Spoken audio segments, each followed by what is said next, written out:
जेवढं सिद्धांत चक्रवर्ती नेमिचंद्र आचार्य की जय, जेवढं परमपूज्य चार्य चक्रवर्ती समाधी सम्राट आचार्य शांती सागरजी महाराज की जय, जेवढं परमपूज्य प्रातस्मरणीय गुरुदेव समंत भद्रमणी महाराज की जय, जेवढं परमपूज्य आचार्य प्रवेक्षण सुंदर सागरजी महाराज की जय, जेवढं परमपूज्य ममदीक्षा गुरु वात्सल्य सिंधु आचार्य सुयश सागरजी महाराज की जय.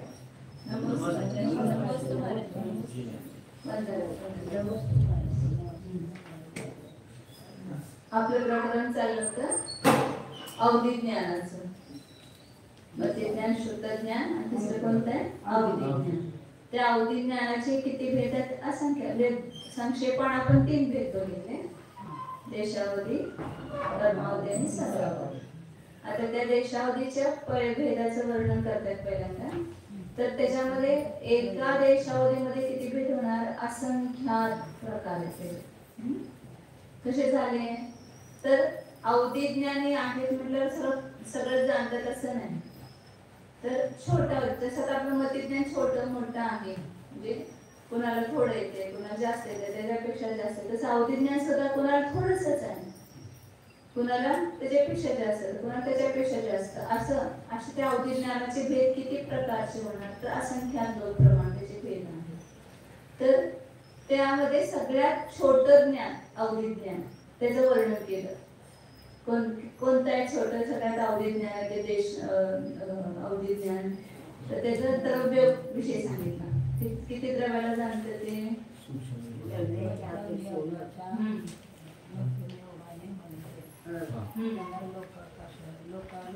प्रदेशाने भागायचं. औदारिक क्षेत्राचा जो आपला संचय आहे विश्वसोपचे सहित त्याला लोकांनी भागायचं मध्यम योगाच्या द्वारे अर्जित. एवढ्या छोट्या सूक्ष्म स्कंदाने तो स्कंद केवढा येणार. आता आपलं समजा एवढं हा एक मोठा अवतार शरीर घेऊया, त्याचे असंख्य तुकडे केले सगळ्या शरीराचे. त्याचा की छोटा एक तुकडा केवढा होणार दिसणारच नाही आपल्याला. तो छोटा होणार अगदी. तेवढ्या छोट्या सूक्ष्म स्कंदाला ते जाणत. त्याच्यापेक्षा सूक्ष्म जाणत नाही. त्याच्यापेक्षा पण सूक्ष्म स्कंद पुष्कळ आहेत, परंतु त्याला जाणत नाही. कारमान वर्गणा मनोवर्गणा हे सगळं पुढे पुढे येईल अवधी ज्ञानाचे विषय. सगळ्यात पहिलं जे अवधी ज्ञान आहे छोटं अवधी ज्ञान ते एवढ्या सूक्ष्म स्कंदाला जाणत नाही, तेवढ्या स्थूल स्कंदाला जाणत. तर किती क्षेत्रातलं जाणतं ते अवधी ज्ञान सांगितलं.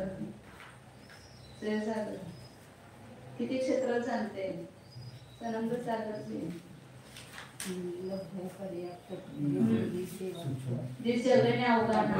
गणांगुलाचा असंख्यातवा भाग. तेवढ्या क्षेत्रात जेवढं द्रव्य तेवढ्याला जाणार. ते सूक्ष्म द्रव्य पण तेवढ्या क्षेत्रामध्ये तेवढ्याला जाणार. त्याच्या बाहेरच्या क्षेत्रातल्या द्रव्याला जाणार नाही. नंतर काळाच्या पेक्षा किती विषय सांगितलं. किती काळाला जाणते अवधी ज्ञान ते आवलीचा असंख्यातवा भाग. एवढ्या भूतकाळातली पर्याय तेवढीच भविष्यकाळातल्या पर्यायाला जाणतात. आणि भावाच्या अपेक्षेनं काळाचा पण असंख्यातवा भाग. एवढ्या भाव म्हणजे काय घ्यायचं सांगितलं तर भाव म्हणजे काय घ्यायचं वर्तमान पर्याय. वर्तमानात अनंत पर्याय आहेत, त्यातल्या फक्त असंख्यात एवढ्या अवलीच्या असंख्यातला भाग पर्यायांनाच ते जाणतं. अनंत पर्यायाला अवधी ज्ञान जाणत नाही. अवधी ज्ञानाचा विषय अनंत नाही, असंख्यात. एवढं झालं होतं. आता दुसरा भेद काढायचा म्हणजे दुसरा अवधी ज्ञान जे आहे ते किती द्रव्याला जाणेल. तर हा विषय काढण्यासाठी त्या अवधी ज्ञानाचे असंख्यात जे भेद आहेत त्या प्रत्येकामध्ये आता द्रव्याचा विषय सूक्ष्म सूक्ष्म होत जाणार. म्हणजे पहिलं अवधी ज्ञान जेवढ्या स्कंदाला जाणलं आता त्याच्यापेक्षा सुद्धा छोट्या स्कंदाला दुसरा अवधी ज्ञान झाले. त्याच्यापेक्षा सुद्धा सूक्ष्म स्कंदाला तिसरा अवधी ज्ञान झाले. त्याच्यापेक्षा सुद्धा छोट्या म्हणजे छोटे छोटे द्रव्य कसं होत जाणार सूक्ष्म सूक्ष्म होत जाणार.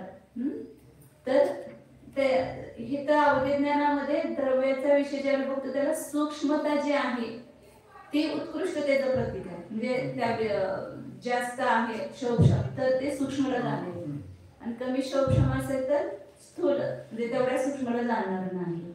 म्हणून आता पुढचं हे सांगण्यासाठी एक ध्रुवहार काढतात. ध्रुवहार म्हणजे पहिल्या द्रव्याला आपण त्याच्यानं भाग द्यायचा. आता समजा पहिला द्रव्य 1000 परमाणूचं पिंडाचे समजूया, किंवा आता मी उदाहरण दुसरे 256 असे समजूया. मग त्याला 2 भागायचं किंवा 4 घ्या. उदाहरण काय काल्पनिक कुठलं पण घ्या. 4 भागलं तर किती आले? 256 ला 64. म्हणजे पहिलं जे अवधिज्ञान आहे ते 256 परमाणूच्या स्कंदाला जाणत होतं आणि दुसरं अवधिज्ञान 64 परमाणूच्या स्कंदाला जाणं. पुन्हा त्याला ध्रुवहारचा भाग द्यायचा, पुन्हा 4 ला भाग दिला तर किती आले? 16. त्याच्यात तिसरं अवधिज्ञान त्याच्यापेक्षा सूक्ष्म स्कंदाला जाणे. असं पुढच्या अवधिज्ञानाचा जो स्कंद आहे तो सूक्ष्म होत गेला. छोटा जेवढे कमी परमाणूचे किंवा सूक्ष्म असेल तेवढं त्याला जाणणं अवघड आहे. आता आपण दिसते ते वस्तू, आता इथं सगळे परमाणू भरलेत की नाही आपण जाणतो का? नाही जाणत. सूक्ष्म आहेत ते, आपल्या इंद्रियांचा विषय नाही. सगळे छोटे स्कंद पण भरलेत सगळं, परंतु त्याला आपण जाणत नाही कारण ते सूक्ष्म आहे. अवधिज्ञानी असतील समजा तर ते सूक्ष्म स्कंदाला पण जाणतील की नाही? जाणतील. त्यांचा जेवढा विषय असेल तेवढा एक ठराविक ह्याच्यापर्यंत तेच की त्यांचा प्रत्येक अवधिज्ञानाचा जेवढा विषय तेवढ्याच सूक्ष्म स्कंदाला ते जाणेल. मग ते काढण्यासाठी आता इथं ध्रुवहाराचं प्रमाण सांगतात. म्हणजे ध्रुवहार म्हणजे भागाकार. ज्या भागाकाराने आपण भाग देत जायचं त्या द्रव्याला त्या भागाकाराचं प्रमाण सांगतात.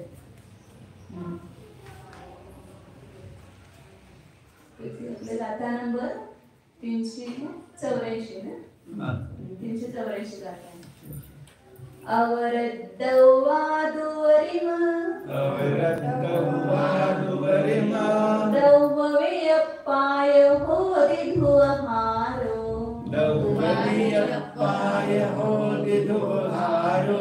सिद्धानन्तिम भागो अभव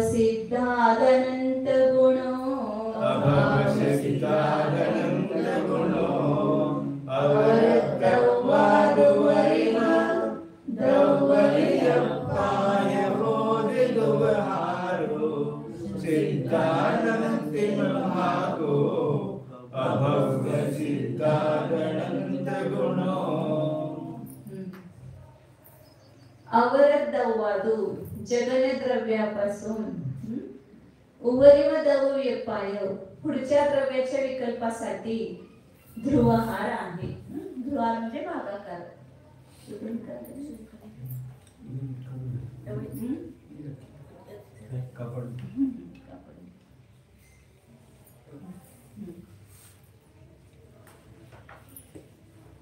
पहिला अवधिज्ञान त्याचा विषय काय सांगितला? औदारिक संचय. आणि त्याला आपण लोकांनी भाग द्यायचा. संक्षेपात लिहिलं मी लोक.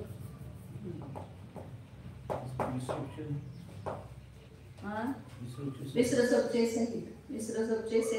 सहित जो औदारिका संचय आहे, औदारिकाचा संचय त्याला लोकांना भागल्यानंतर पहिल्या अवधिज्ञानाचा द्रव्य विषय आला. आता दुसऱ्या अवधिज्ञानाचा विषय काढायचा आपल्याला. तर हे जे प्रथम अवधिज्ञान आहे जगन्य अवधिज्ञान,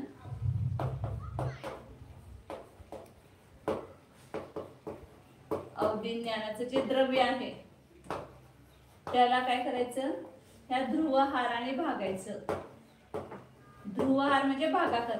ज्या भागाकाराने भागल्यानंतर दुसरं अवधिज्ञानाचा विषय त्याला ध्रुवहार असं संज्ञा दिलेली. ध्रुवहार का म्हटलं ते पुढे जाऊन सांगणार आहे.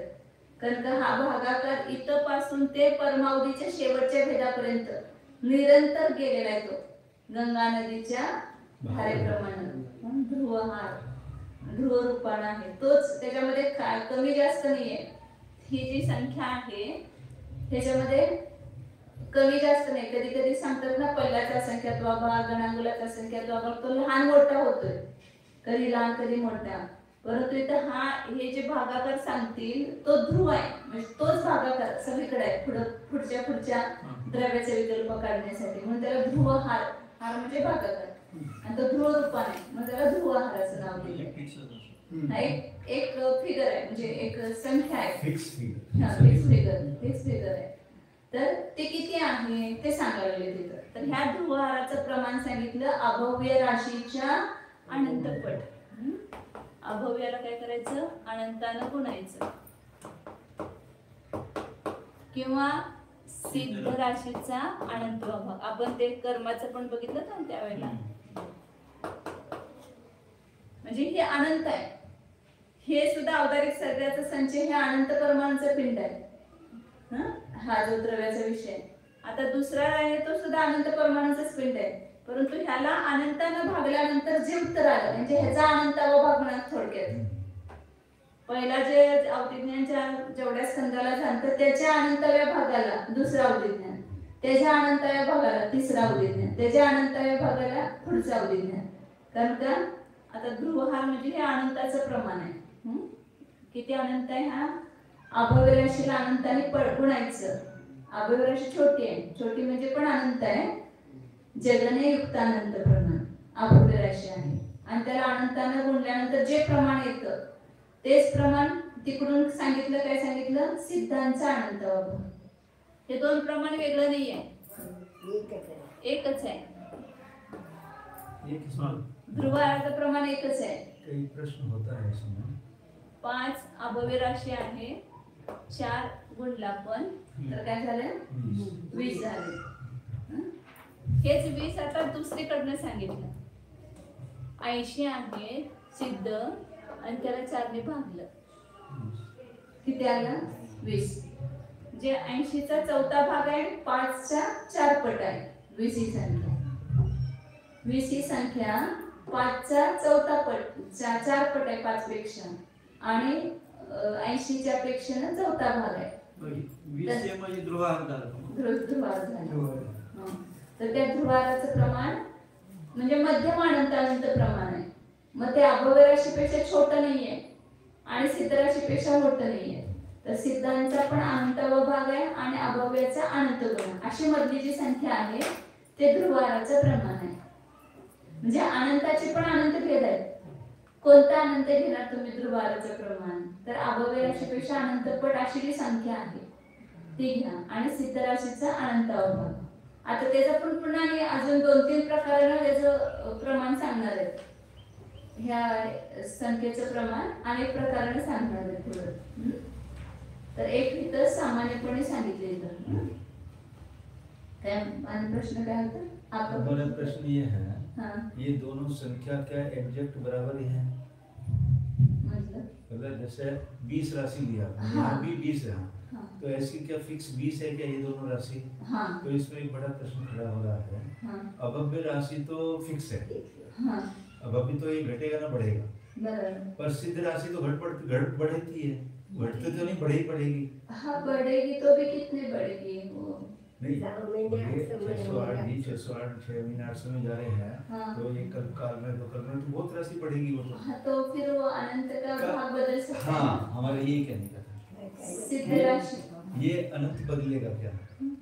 वो सिद्ध राशि का अनंत यदि वो भाज्य राशि बड़ी हो गई हाँ. तो भागाकार भी वैसा बढ़ जाएगा. वही बस नहीं, दोनों राशि बराबर रहेंगी, ये भाज्य बढ़ जाएगा, बिल्कुल भागाकार बढ़ जाएगा, और राशि वो बराबर आएगी सिद्धों का अनंतवा भागी आएगी. हाँ. कितने भी बढ़ जाएगा वो सिद्ध नहीं, अनंत तो रहेगा, अनंत के तो बहुत भेद हो जाएंगे ना, तो वो बदलेगा क्या? हमारा कहने का बदलेगी नहीं वो राशि. अब अभी का अनंत जितना है या विज्ञान का जो ध्रुवार है वो तो कभी बदलता नहीं है. जो अपना समय प्रबद्ध है कि जो अभव्य राशि से अनंत गुणा सिद्ध राशि का अनंत होगा वो तो बदलता रहते हैं. बदलता रहता है मतलब वो उसकी बीच की फिगर आएगी. हाँ, ठीक है. लेकिन उसमें जगन्य मध्यम उत्कृष्ट भेद है समय प्रबंधन में. इस ध्रुवहार में नहीं है. ध्रुवहार एक ही प्रकार का है. सिद्ध राशि बढ़ेगी तो अनंत का भागाकार भी बढ़ेगा. हाँ, तो वो राशि दोनों बराबर है.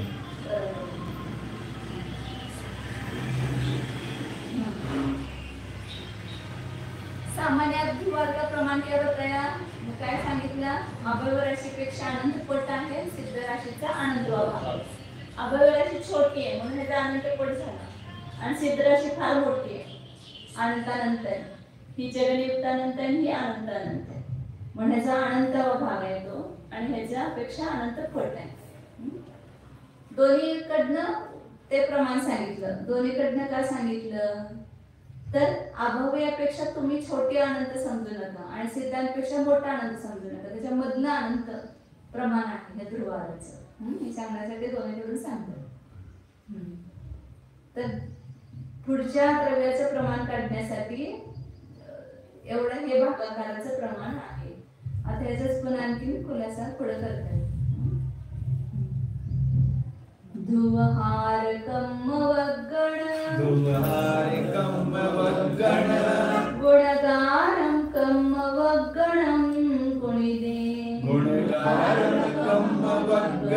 कुणिदे समयपबद्धपमानं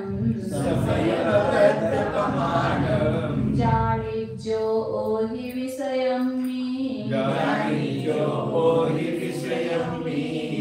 दुहार कम्मवगण गुणगारं कम्मवगणं गुणिदे समयपबद्धपमानं जानिज्यो ओहि विषयं मे. ध्रुवाराचंच प्रमाण वेगवेगळ्या प्रकाराने सांगितलेलं आहे.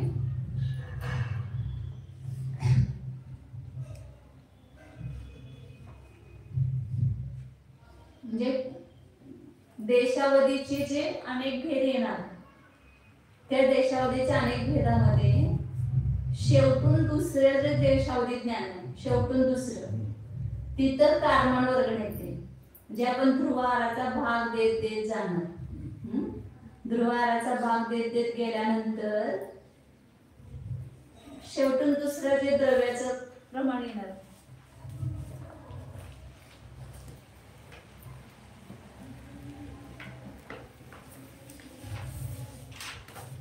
हे दुसरं झालं. पुन्हा तिसऱ्यामध्ये दुसऱ्याला पुन्हा आपण काय करणार ध्रुवारानं भागणार. पुन्हा चौथं काढण्यासाठी काय करणार तिसऱ्या भेदाला 3 म्हणजे तिसरा भेद घ्या अभिज्ञानाचा त्याला ध्रुवारानं भागणार. पुन्हा 5वं काढण्यासाठी चौथ्या जे द्रव्याचा विषय त्याला पुन्हा आपण ध्रुवारानं भागणार. ध्रुवारानं भागत आपण केलो तर पुढच्या अभिज्ञानाचं काय झालं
क्या चल रहा है?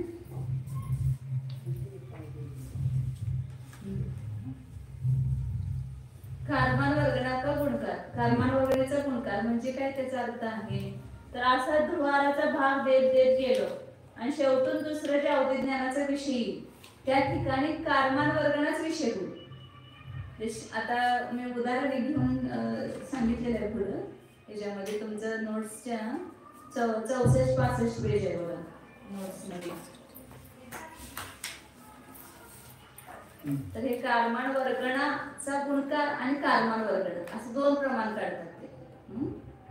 कारमान वर्गणीचा गुणकार आणि कारमान वर्गणा. म्हणजे कारमान वर्गणीचा गुणकार ह्याचा अर्थ काय घ्यायचा की कारमान वर्गणीला ज्या गुणकारानं गुणलं असताना हे देशावधीचा पहिला भेद येतो त्याला म्हणायचं कारमान वर्गणा गुणकार. तर तो कारमान वर्गणीचा गुणकार कारमान वर्गणीला ज्या संख्येनं गुणला असताना अवधी ज्ञानाचा जो जगणी विषय आहे तो येतो त्याला म्हणायचं कारमान वर्गणीचा गुणकार. हे मी अंकसंदृष्टीने ह्याच्यानं सांगितलंय त्यावर लक्षात येईल तुम्हाला. दोन घेतले.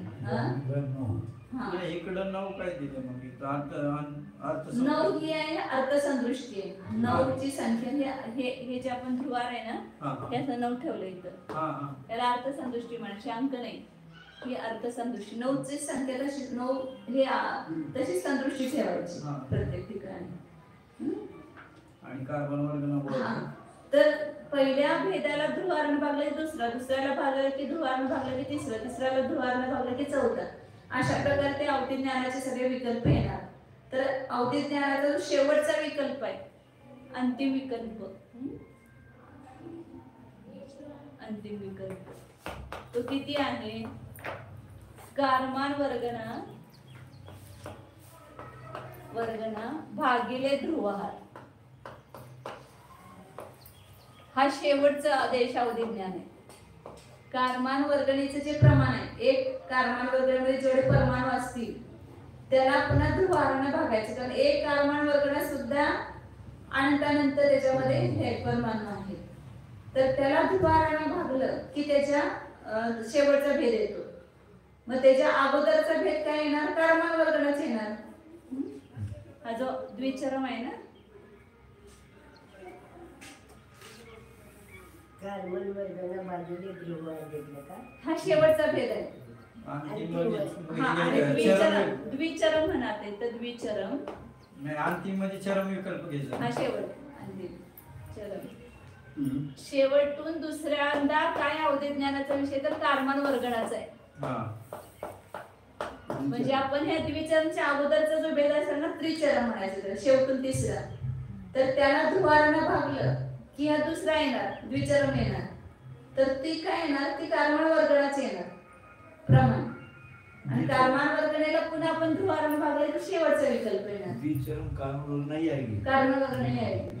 जे त्या अवधी ज्ञानाचा विषय कारमान वर्गणा होणार. त्याच्या अगोदरचा अवधी ज्ञानाचा विषय होणार नाही कारमान वर्गणा. आणि शेवटून दुसरा जो अवधी ज्ञानाचा भेद आहे हे मुनींनाच असणार है ना. उत्कृष्ट मुनींनाच असते. शेवटचे भेद मुनींनाच होतात. अवधी उत्कृष्ट देशावधी लास्ट के थोडे भेद तो मुनियों की होंगे. जर हे 2-3 तास झालं ना लक्षात येईल. कारण अनेक प्रकाराने इकडून तिकडून सगळं सांगितलेलं आहे.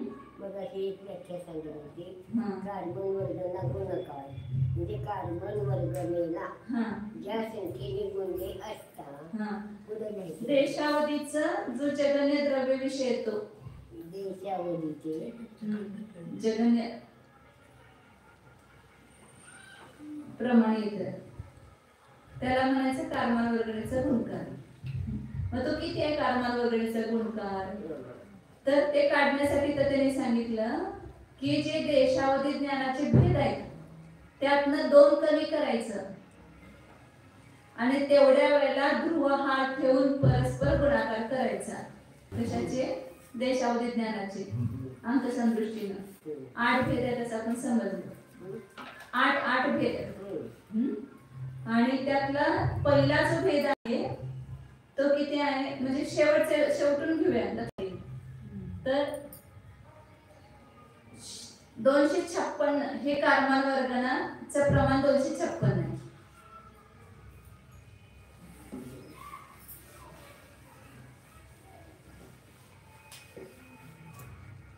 द्विचरम मध्ये काय आहे म्हणून सांगितलं, कारमार वर्गणा विषय आहे.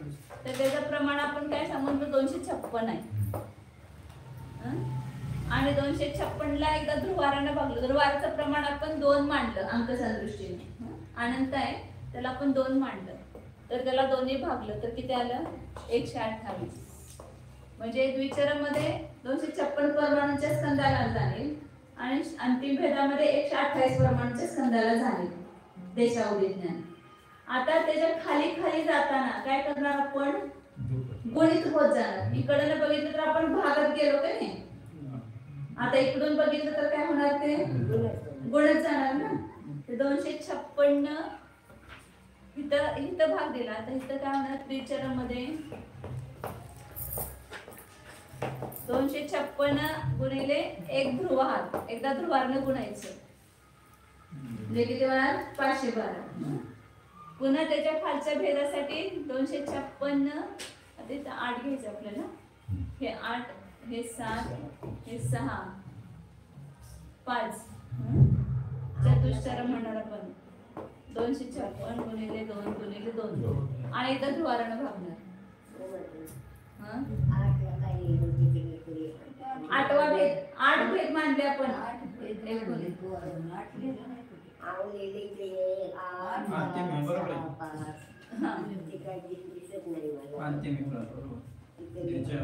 आपण एक समजण्यासाठी अंकाची कल्पना केली, मांडलं. देशावधी ज्ञानाचे एकूण भेद 8 आहेत. कारण हे बघितलं की लगेच सर्व विषय समजेल, नाही बघितलं तर लवकर समजणार नाही. म्हणून अंकशास्त्र दृष्टी कल्पिलेली आहे, मांडलेली आहे. तर कारमान वर्गणीला एकदा ध्रुवानं भागलं की त्याच्या खालचा भेद आला, पुन्हा भागलं गुणलं, पुन्हा त्याला ध्रुवानं गुणलं की त्याच्या खालचा भेद आला. आता मोठा मोठा होत गेला ना खाली खाली, म्हणून आपण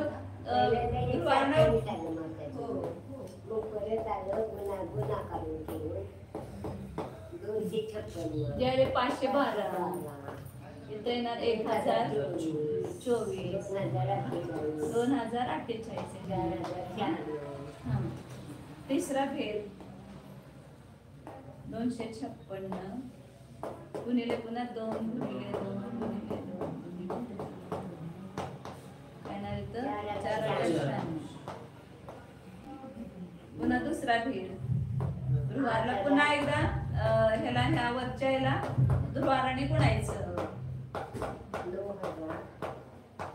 8192 आणि पहिला भेद 256 गुणिले 2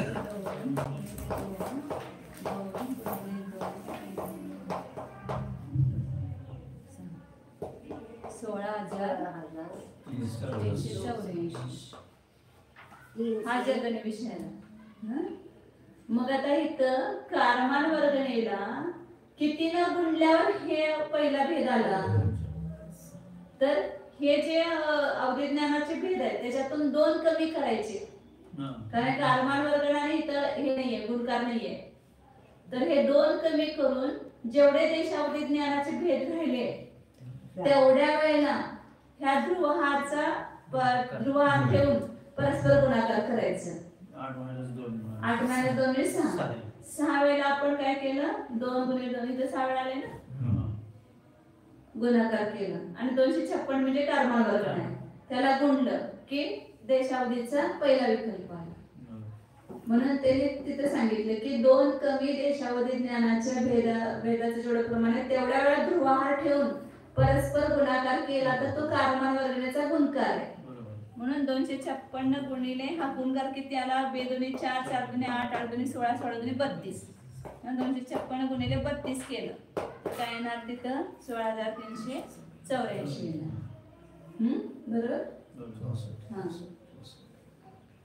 मेरे 64 32 लिखा. हा बेदोनी 4 4 दुनी 8 8 दुनी 16 16 दुनी 32 32 दुनी 64. बरोबर. त्या 64 हा कारमान वर्गणा गुणकार झाला. आता इकडून असं काढत गेलं तर ते पुढचं 16,384 ला दोन्ही भागलं तर काय येणार पुढचं 8,192. त्याला दोन्ही भागले की 4,096. त्याला दोन्ही भागले की पुढचं जे ध्रुवानं भागत गेलो की तेच प्रमाण येणार. आणि 512ला पुन्हा ध्रुवार विभागले की कारमाळ वर्गण आले. ते ध्रुवार म्हणजे 2 त्याचं प्रमाण म्हणलं. हा 2 मांडलं आपण, ते आहे अनंत, आपण ते समजण्यासाठी 2 मांडलं प्रमाण. तसं वास्तविक गणित हे समजून घ्यायचं, हे कल्पित गणित आहे. तर जे काय उद्या पहिला जे गणित विषय असेल त्याला ध्रुवाचा भाग देत गेलो की दुसऱ्या द्विचरण भेदामध्ये कारमान वर्गणा येते. मग कारमान वर्गणेला किती न गुणलं की हा पहिला भेद येतो. तर देशावधी ज्ञानाचे 2 कमी करायचे, तेवढ्या वेळा ध्रुवातून परस्पर गुणाकार केला की तो कारमान वर्गणेचा गुणकार झाला. हा झालं.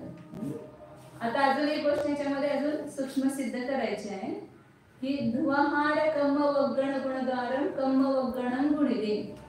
ध्रुवहार जो कारमार वर्गणेचा गुणकार आहे आणि कर्म वर्गणा ह्याला गुणला असताना अवधी ओही विषयमी समयप्रबद्धम प्रमाणम जाणायचं. अवधीच्या विषयामध्ये ते समयप्रबद्ध, ह्याला समयप्रबद्ध म्हणायचं. समयप्रबद्धाचं प्रमाण जाणावं अवधी ज्ञानाच्या विषयामध्ये.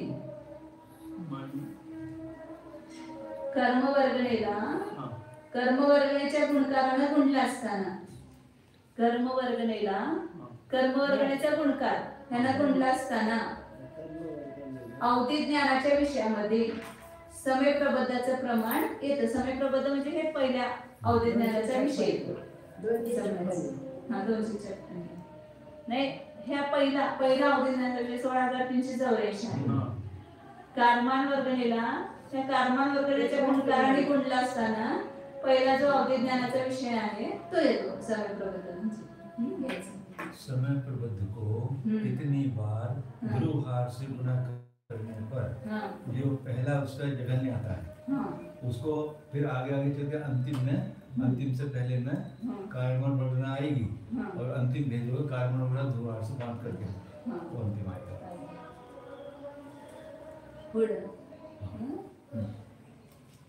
आता आणखीन त्याच्यामध्ये अजून एक प्रमाण सांगितलं त्यांनी. ह्या ध्रुवाराचंच प्रमाण दुसऱ्या पद्धतीनं आणि दुसऱ्या प्रकाराने सांगितलेलं आहे. ते पुढच्या गाथेमध्ये सांगते. एक एवढी घेऊया.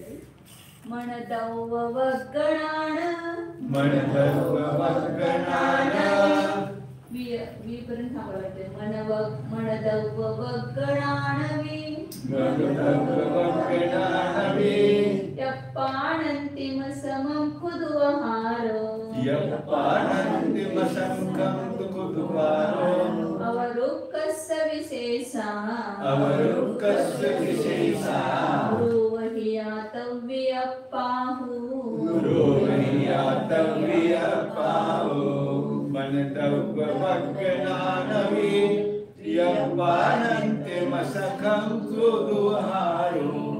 अवरुक्कस्य विशेषा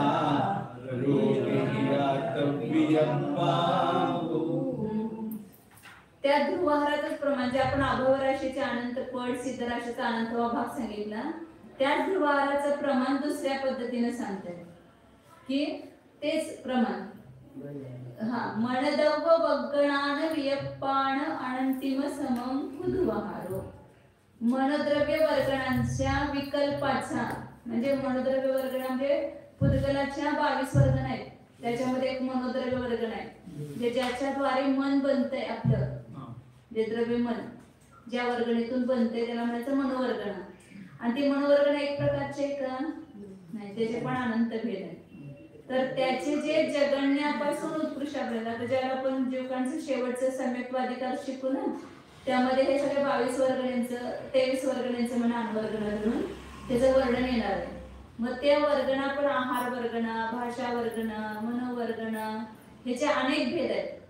मग भेद किती कसं काढायचे तर त्याच्या जगण्यापासून त्याच्या उत्कृष्टापर्यंत जेवढे येतील संख्या त्याला त्याचे भेद म्हणणार आपण, त्याचे विकल्प म्हणणार. मनोद्रव्य वर्गणा जगन्य, त्याच्या पुढची मनोद्रव्य वर्गणा, त्याच्या पुढची मनोद्रव्य वर्गणा असे उत्कृष्टापर्यंत जे एक एक परमाणू वाढवत जायचं.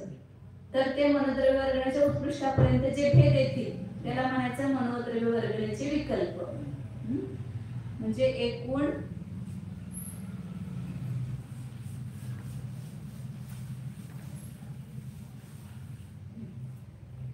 मनोद्रव्य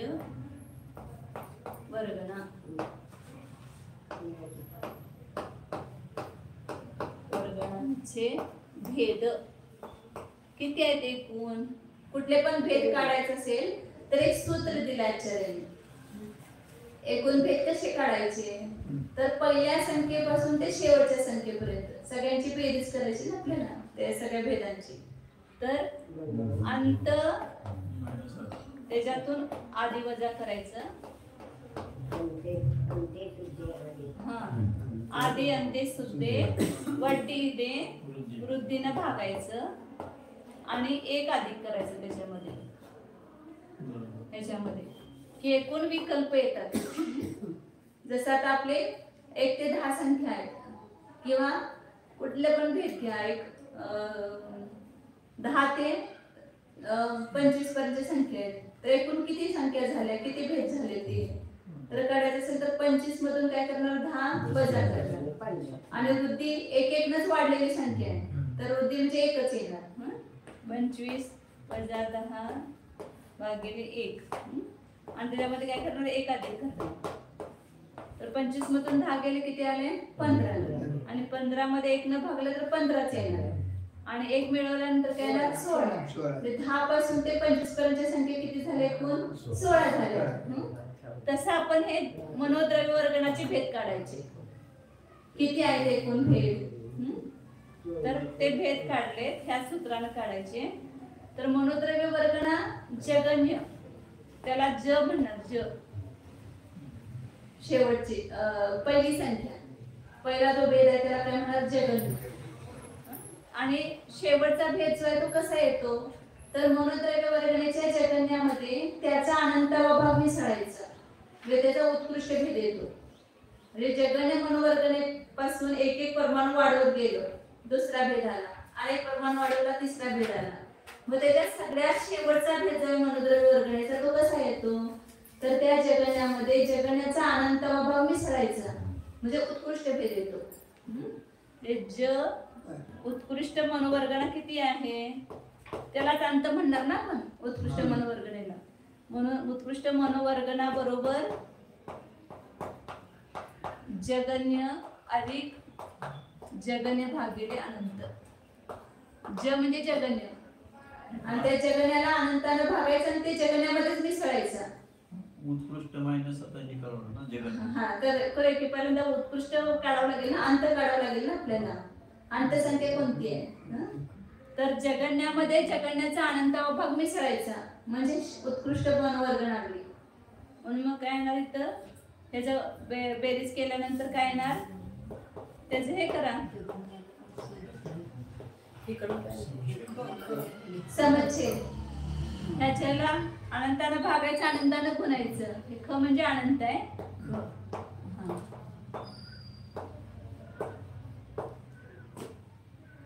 त्याच्यामध्ये समान संख्या काढायची. ही संख्या दोन्ही मध्ये समान आहे, जग भागिले ख. मग ह्याचा हा अनंताचा गुणकार आहे शिल्लक, तर ह्यामध्ये ह्याचा एक गुणकार मिसळून त्यानं गुणायचं. ख अधिक 1 अधिक 1 लिहायची पद्धत वर 1 अधिक लिहायची. हे झाले उत्कृष्ट मनोवर्गणेचं प्रमाण. उत्कृष्ट मनोवर्गणा काय आली, जगण्यामध्ये जगण्याचा अनंतावा मिसळला तर किती आला, हे आपण समच्छेद करून त्याचं गणित काढलं. आपण सोपं तुम्हाला एक सूत्र सांगितलं होतं की जेवढावा भाग मिसळायचा असेल त्याच्यामध्ये 1 अधिक करून गुणायचं म्हणजे उत्तरच येते. हे काय सगळं करत बसायची गरज नाही. ज्या संख्येमध्ये त्याचा जेवढावा भाग मिसळायचा असेल त्याच्यामध्ये 1 अधिक करून गुणायचं म्हणजे थोडक्यात उत्कृष्ट वर्गणा काय येणार, जगण्यामध्ये जगण्याचा अनंतावा भाग मिसळायचा आहे ना, तर त्याला अनंताने भागायचं आणि 1 अधिक अनंताने गुणायचं म्हणजे उत्तरच आलं. उत्तर काढायचं ही सोपी रीत आहे की कुठल्या पण संख्येला, जसं मागं उदाहरण दिलं होतं 100 मध्ये 100चा 10वा भाग मिसळायचा आहे, तर 100ला 10ने भागायचं आणि 11ने गुणायचं, उत्तरच येते ते. 100ला 10ने भागलं तर किती आलं, 10ला 11ने गुणले की 110 उत्तर आलं ना. तसे तर ह्या अनंतावा भाग मिसळायचा, तर अनंताने भागला आणि 1 अधिक अनंताने गुणलं. हे काय झाले, उत्कृष्ट मनोवर्गणा झाली. आता उत्कृष्ट मनोवर्गणेमधून काय करायचं आपल्याला, आधी म्हणजे जगन्य वर्गणा ते वजा करायचे. जगणे वर्गणा वजा करणारा. आणि वृद्धी एकचीच आहे, त्यामुळे एकच भाग दिला की एकच येणार आहे. आणि एक अधिक करायचंय नंतर ह्याच्यामध्ये, तर हे मनोवर्गणाचे भेद येणार. तर याच्यामध्ये आता हे कसं करायचं, आपण वजा करायचं आहे. त्या संख्येतून ही संख्या वजा करायची, तर छेद समान करून घ्यायचा. इथं याचा छेद नाही ना खाली, जे भागाकार नाही, तर याचा भागाकार समान करून घ्यायचा. तर कसं करणार, ज ख अनंत अधिक 1 वजा जगन्य भागिले अनंत गुणिले अनंत. ज्या संख्येला भागायचं त्या संख्येला गुणायचं, म्हणजे छेद समान होतो. आपण काढतो ना मसावी लसावी वगैरे तसं. आता ह्याच्या वजाबाकी करताना काय करायचं, समान संख्या काढून घ्यायची दोन्ही मधली.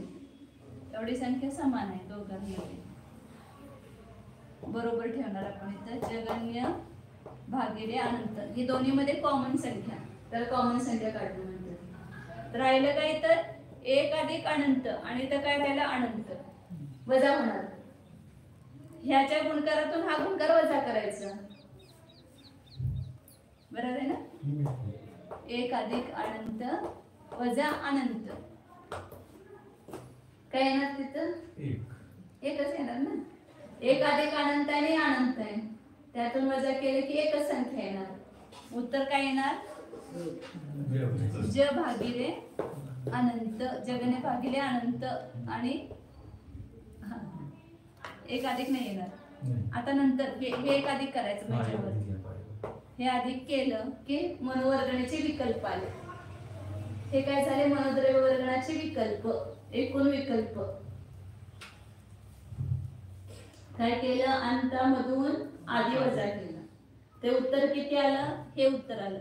पहिल्यांदा ज भागिले ख एवढंच उत्तर आलं, आणि गुणिले 1 लिहा किंवा न लिहा त्याचा काय संबंध येत नाही. ह्या 1 अधिक अनंतातून हे अनंत वजा केल्यानंतर 1 उत्तर येणार ना. इथं पुढे 1 लिहा किंवा न लिहा, तर 1 गुणकार हा गृहीत धरला जातो. काय नसेल तर तिथे 1 आहे गुणकार. आणि त्याच्यामध्ये काय केलं आपण, 1 अधिक केला हा, तर हे एकूण मनोद्रव्य वर्गणेचे विकल्प आले. एवढे मनोद्रव्य वर्गणेचे विकल्प आहेत. मनोद्रव्य वर्गणाच्या जगण्यामध्ये अनंताचा भाग द्यायचा आणि त्याच्यामध्ये 1 मिसळायचं, एवढे भेद येणार त्याची. आणि मग ह्या ध्रुवाराचं प्रमाण किती आहे, ह्याच्यापेक्षा पण अनंतावा भाग, ह्याला पण अनंताने भागायचं. मनोद्रव्य वर्गणेच्या विकल्पांना ध्रुवाराचं प्रमाण,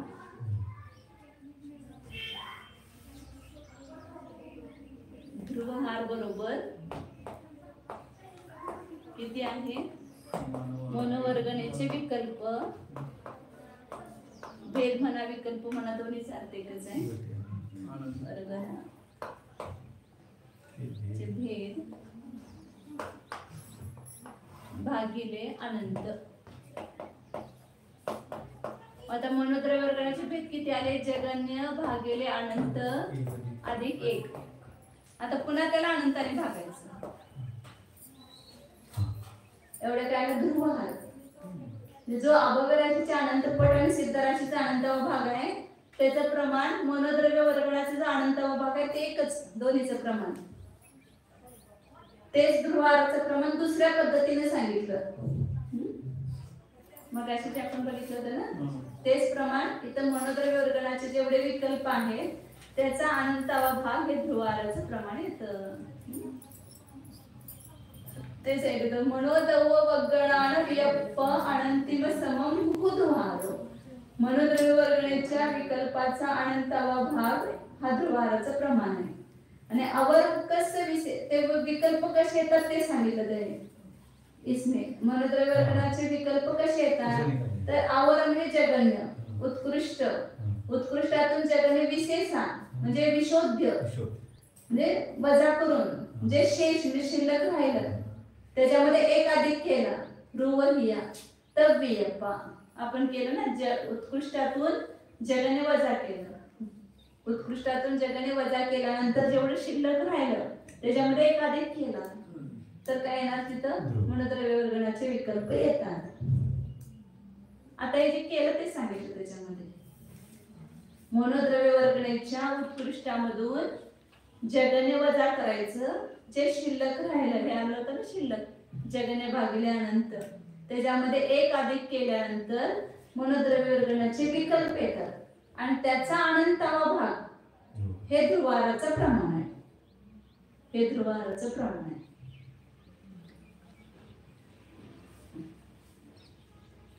काय झालं? नाही समजलं? मनोद्रव्य वर्गणीचे जेवढे भेद आहेत ते अनंत आहेत. भेद किती आहेत? अनंत. त्याला पुन्हा अनंताचा भाग द्यायचा, त्याचं जेवढं प्रमाण येतंय ते ध्रुवाराचं प्रमाण येतं. जे आपल्याला देशावधी ज्ञानाचे द्रव्य विकल्प काढायचे आहे ते काढण्यासाठी कुठल्या संख्येनं भागायचं, तर ती संख्येला ध्रुवार म्हटलं ना, आणि त्या ध्रुवाराचं प्रमाण अनंत आहे. मग किती अनंत आहे? तर पहिल्यांदा एक प्रकाराने सांगितलं होतं अभवराशीचे अनंत पट आणि सिद्धांचा अनंत भाग. तेच प्रमाण मनोद्रव्य वर्गणीच्या विकल्पाच्या अपेक्षेने बघितलं तर त्याचा पण अनंतावा भाग आहे. मनोद्रव्य वर्गणाचे विकल्प अनंत आहे आणि त्याचा पण अनंतावा भाग हे ध्रुवाराचं प्रमाण आहे. एवढं सांगितलं, म्हणजे अवघड काही नाही, खूप सोपं आहे. फक्त मनोद्रव्य वर्गणाचे विकल्प कसे काढायचे ते काढण्यासाठी गणित केलं आणि ह्याचा अनंतावा भाग एवढं ध्रुवाराचं प्रमाण आहे असं सांगितलं. बस करूया, पण वेळ झालेला आहे, उद्या पुढचं घेऊ.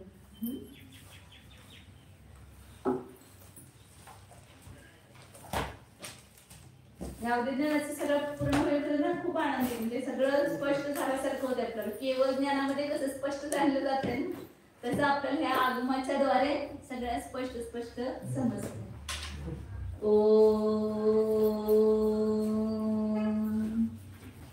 जाना हा मी शुद्ध चैतन्यमय जीवच आहे, ज्ञान दर्शन संपन्न आहे. हा मी ज्ञानमयच आहे. ज्ञानाला काही कठीण नाही. ज्ञानामध्ये सर्व काही जाणण्याची शक्ती आहे. फक्त त्या ज्ञानाच्या आवरणाला दूर करा की ज्ञान व्यक्त होणार.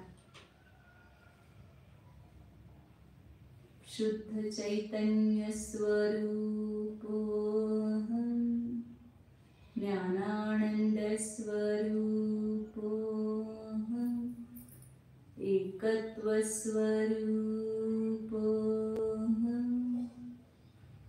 शुद्धोऽहं, एकोऽहं, ध्रुवोऽहं.